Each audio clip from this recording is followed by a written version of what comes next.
Ever met someone who seemed chill and quiet until they switched languages? Then suddenly, they're bold, flirty, cracking jokes, or even cursing like a sailor.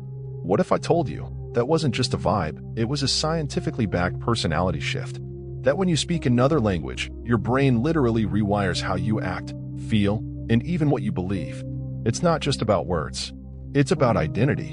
And the rabbit hole goes way deeper than you think. See, your personality isn't fixed. It's more like a playlist, different tracks depending on the context. And language? That's the remote control. It's what psychologists call bilingual identity shift, and it challenges one of the most core beliefs about who we really are. In one tongue, you might be more polite, reserved, or rational. In another, witty, emotional, and even risk-taking. Yeah, your mother tongue could be your true self, or maybe just your safest self. In 2006, a landmark study by psychologist David Luna revealed something strange. Bilingual women who were shown the same ad in English and Spanish responded completely differently. Same visuals, same story. But in Spanish, they emphasized family values. In English, independence. That's not translation. That's transformation. It's as if a different version of you wakes up depending on the language you're speaking. But how does this happen?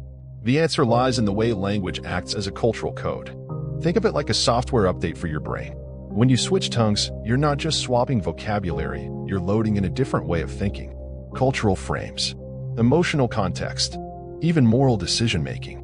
Language carries with it the emotional weight of the environment it was learned in. If you grew up speaking English in school but Spanish at home, your English brain might default to logic and goals, while your Spanish brain leans into warmth, tradition, and social connection. There's a wild psychological theory behind this called frame switching. It says bilinguals carry multiple cultural schemas, mental blueprints, at once. But depending on the language, one schema gets activated over the others. That's why in English you might feel confident giving a presentation, but in French, you suddenly feel more passive or poetic. It's not just about fluency. It's about identity, memory, and what's socially expected of you in that linguistic world. Let's make it real. Imagine you speak both Japanese and English. In English, you might be direct, open, even sarcastic. But in Japanese, the culture prizes harmony, subtlety, respect. So your entire behavior adapts. Your tone softens, gestures shrink, you bow instead of making eye contact. You're not faking it. Your brain is reshuffling itself to match what that language means. And here's where it gets eerie. Studies using fMRI scans show that when people speak different languages, they activate different parts of the brain, especially those linked to self-perception and emotional regulation. So yes, your brain itself is shifting. What you consider your preferences, confidence, humor might actually be language dependent. In one tongue, you love confrontation. In another, you hate it. And both are real. Now here's something to chew on.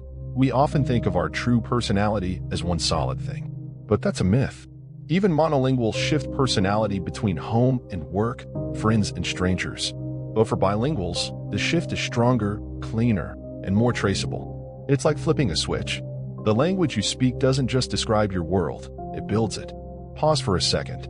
If you're bilingual, or even just learning a new language, have you ever noticed yourself acting different? Drop it in the comments. I'm curious what you felt. And if you've ever caught yourself thinking this isn't me while speaking a second language, maybe it actually is, just a different version. By the way, if you find this kind of content as fascinating as I do, hit that subscribe button and tap the bell icon. We go deep into the mind here on Subject 29, and trust me, you don't want to miss what's coming next. Now, the implications of this are huge. For one, it challenges the idea that there's a real you. Because maybe your core personality isn't singular. It's modular, contextual. Your language, your culture, your environment, they all shape the architecture of your identity. And this means language learning is more than a skill, it's a tool for personal evolution. In fact, some psychologists now believe that learning a new language can help people cope with trauma. Think about it. If your memories are tied to a native language, switching tongues gives you emotional distance. It's a buffer. In therapy, some bilingual clients report feeling safer opening up in their second language, like it's less real or vulnerable. Others say switching languages brings emotions up they didn't know they had. Your linguistic filter decides how deeply you feel. Even moral reasoning can flip. A 2014 study by Keysar and Hayakawa found that people are more utilitarian, more likely to make cold, logical decisions in their second language. The theory?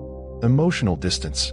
When the words don't feel as instinctive, you process them more rationally. So in English, you might save 5 people by sacrificing one. In your native language, you might hesitate.